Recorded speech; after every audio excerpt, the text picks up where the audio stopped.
Welcome to Nagaland TV. Aji 18 February Day, Union Minister of States for Environment, Forest and Climate Change, Kirti Vardhan Singh bra press conference rakhi ja ase State BJP Office te to ahibi edu opor de details bra sai sawo.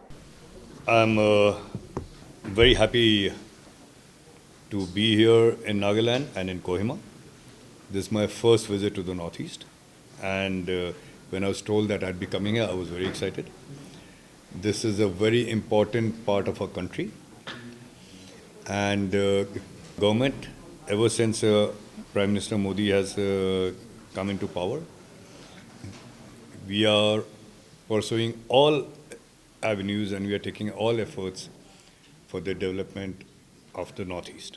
We see it as an integral and a very important part of our country, and we want to bring it in the mainstream of the development which our country is witnessing now. Our GDP, as you know, has been growing constantly. We are the fastest growing economy in the world. And the current budget presented by Honorable Minister Sitaraman ji reflects the aspirations of the people of this country and also the vision of our Honorable Prime Minister for a Viksit Bharat, for an Atmanirbhar Bharat by 2047. This budget has special focus on raising farmers' income. It deals with increasing the output of our middle and small scale industries, how to increase our exports, how to increase our defense production, how to give employment to our people. It also focuses on reducing poverty to zero levels, how to give quality education to the students. They can be either in cities or in far-off villages. Quality education to all our children. Skilling of our youth, which is our workforce. And the empowerment for women and especially the tribal people.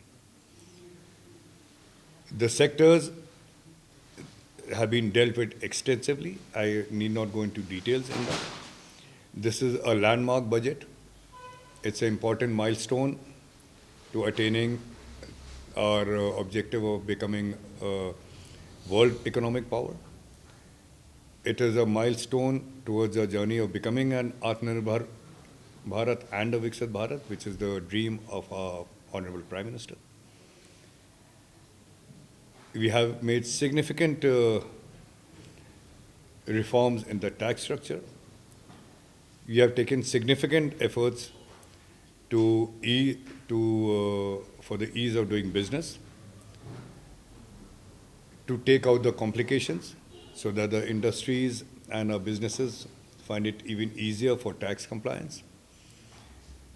Like I said, we have focused on the agriculture sector, also providing healthcare, universal healthcare and quality healthcare, providing quality education. These are the main thrust of this business, of the budget. And also, of course, as in the past, to improve the connectivity in the country, be it our roads, our national highways, our railways, or our air connectivity. We have increased the budget in all these areas substantially, which of course is a very important step into raising the income levels and to raising productivity and to connect all the areas together. So that is the focus of the budget. Our Garib, our Annadata, which are our farmers, our Yuva, which is our youth, and our Nari, which is our women. So amongst the Northeast has always been seen as an inaccessible part of the country. And there was a significant divide, not only in the mental outlook, but also physically in the infrastructure, the connectivity, whether roads, railways, and of course air services. And you would have seen that in the past years, we have made significant progress as far as Udan, which is a regional aviation scheme. In that, many airports are being added. Now this part of the country, this region is connected to the rest of the country in every which way. Many new railway lines and stations have been developed. more airports are planned, and of course the roads are being built. So this is the way we intend to provide development to the remotest part. It can be the northeast or it can be any other area of the country. First of all, we must see the reason if what you're saying is, I mean, of course it must be correct what you're saying. Why were the trains cut down for Dimapur? See, there was a point when there was just one main station to connect an entire region and all the trains would come there. Now new railway lines have been developed, new stations have been made, so some of the trains now go directly to those stations. One is that reason. The second reason is that with the more highways being opened up, a lot of people now take the route of the highways. And the third and the biggest important factor is the RAN scheme, the Regional Air Connectivity Scheme. You see so many people now preferring to travel by air than by railways. So what has that resulted in is a loss of traffic in the railways. So of course, as a country, as a good manager of our financial resources, we have to see what areas are being used more, develop those sectors, and if a sector is being underutilized, then cut expenses from the sector. So that I see is the primary reason for what you're saying. But nevertheless, now that you brought it to my notice, I will look it up. I will talk to Shri Ashwini. He's a very progressive railways minister, and a lot of railways reforms he's carried out. And like I said, I will look it up. Now this communication and these connectivity is decentralized because a lot more areas have been developed, lot more. The railway network has been expanded, the road network has been expanded. New airports have come up all over the area. So obviously, I see it in my village. First, all the trains towards east would pass through my village. Gonda was a very important junction. Although now with the airport and Ayodhya, most of the people now prefer to take the air travel because it is becoming so much more affordable. So these are the reasons. See, in the airport development, in this budget, we have given 50 new airports are planned. And especially in the northeast areas, because 120 new destinations we are going to develop, and most of these will be in the northeast area. So I will take this up, I will make a note of it and see what is there. But I know specifically that this year in this budget, when we are talking about connectivity, talking about regional connectivity, northeast is a big focus.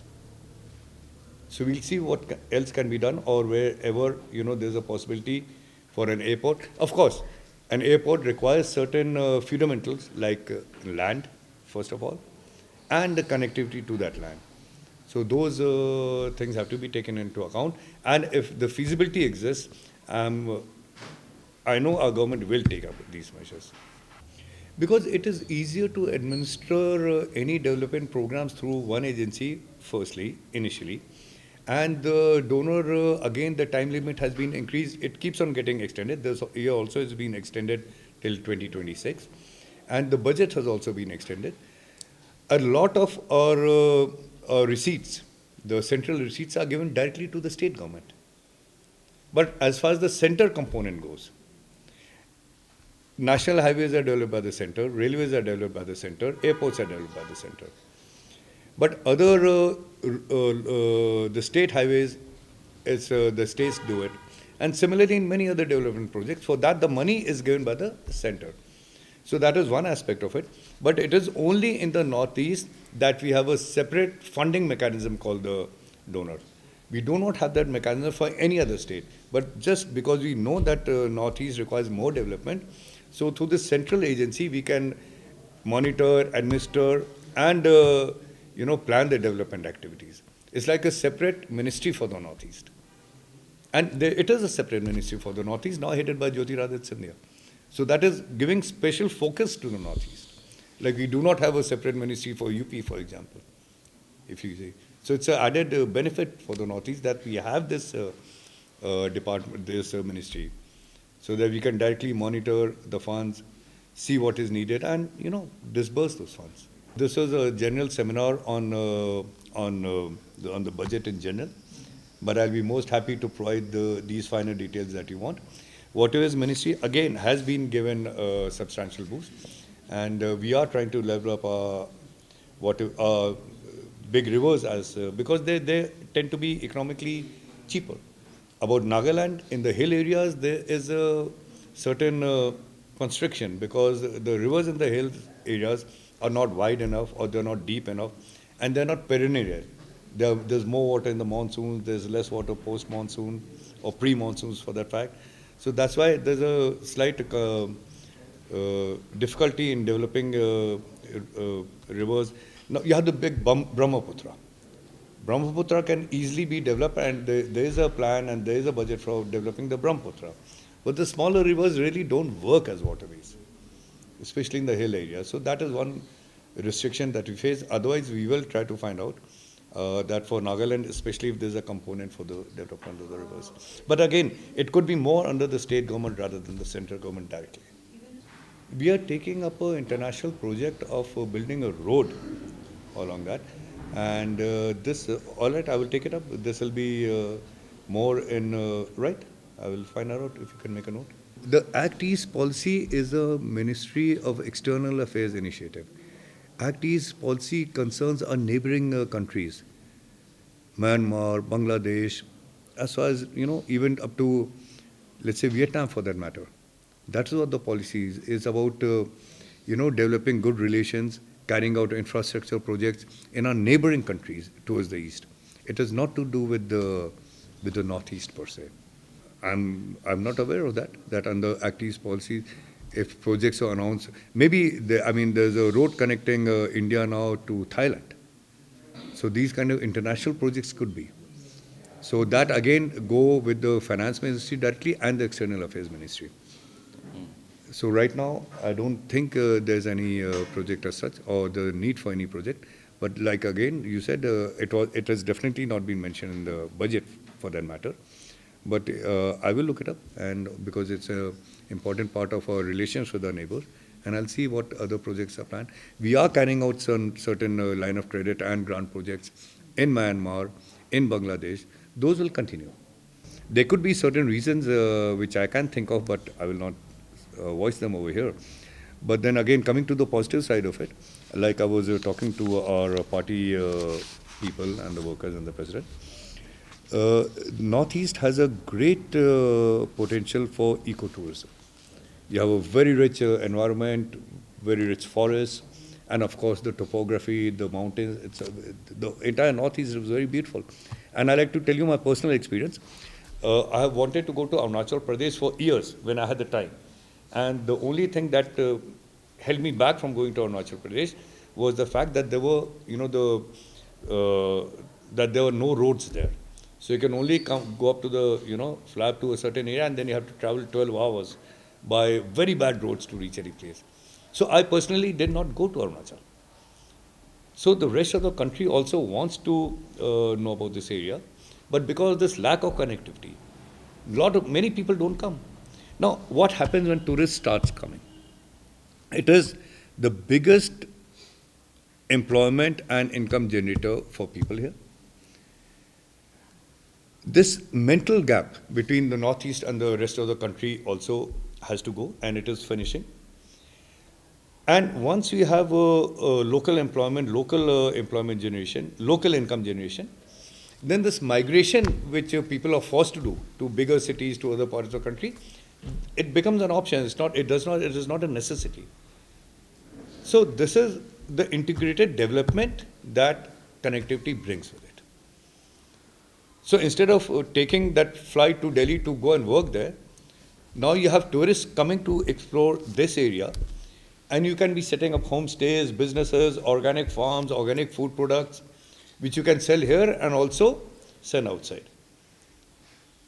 The world and the people are becoming very environment conscious. They're becoming very health conscious. They want that quality of life, and they want to explore all areas of the country to go, especially our young generation. Our young generation are very adventurous. And the social media is a lot of help to create awareness about these areas. People go on the social media, they see, oh, this place here in Nagaland, or this village here in Manipur or Mizoram, let's go there. How to go there? Okay, we can fly up to this point, and from there it's a 4-hour journey. It makes things easier. So this is, apart from maybe it's a national security issue of why foreign tourists are being discouraged right now. But if the Indian tourists are not being discussed, connectivity is a very positive development, and you'll see the differences later. But the people have to utilize that potential. The connectivity is one part of it, but setting up the infrastructure to utilize that, is the work which you all have to do. But again, what the question you asked, I will try to find out about it, why it is so. We are trying to provide connectivity to all our gram panchayats, all our villages, and especially our rural schools, to connect them with to put them on the digital highway, so our young students can use this immense potential and the support that information technology gives today, not only just for especially for education, in the health sector, in these two areas. So the plan of the government is to connect every village through digital connectivity. Our main focus is on forestation, tree plantation, Ek Ped Maa Ke Naam. That's the main area. And then, of course, we are trying to develop new protected areas, protected forests. We have announced a few in the country. A few tiger reserves have been announced. A few sanctuaries have been announced. We are focusing on the wetlands, because wetlands form an integral part of our environment and the ecology. And again, once you develop this, it again adds up to the tourism potential of a region. When Uttarakhand was separated from Uttar Pradesh, first all that area was part of UP. A major chunk of our income for the state went away with because the Corbett Tiger Reserve went to Uttarakhand. So the moment you set up a good, let's say a national park or a reserve or a protected area or a forest or a wetland, then it has now immense potential for tourism also. Apart from the conservation, apart from the benefits to the local ecology, environment, and the important role it plays in climate change and conservation of the environment, it also provides a very big source for local income generation. And our main thrust right now of our department is development is also a big issue, because the country needs to develop. New industries have to come up, but these industries come up in a sustainable way. If a forest land is being given to the industry, equal area is being again planted with forests. That's also part of our ministry. That's a very important part we play, so that the degradation and the destruction of forests no longer happens. We are trying to protect our forest areas. We are trying to identify and draw the boundaries of forest areas, so that encroachments don't happen. So all these are the focus of but forest is the main focus. So a couple of interesting points you have brought up. One is, of course, this protected area. The other is the airport that has been lying for 10 years, and the waterway. Any other important point that you want me to? The Dimapur railway. All right.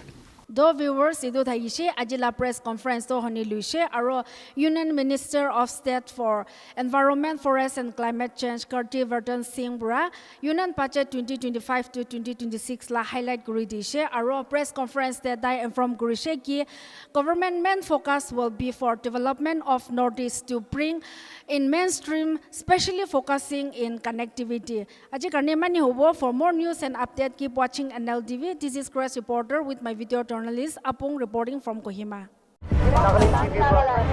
Nagaland TV, Sop Manulaga Awas. Watch us live on Geo TV and on your television sets as well. For Dimapur viewers, we are on channel number 994 in Global Chapter, and Kohima and Mokokchung viewers, switch to channel number 138 on Hornbill Digital. For all news and updates, follow us on Facebook, Instagram, YouTube, and Twitter.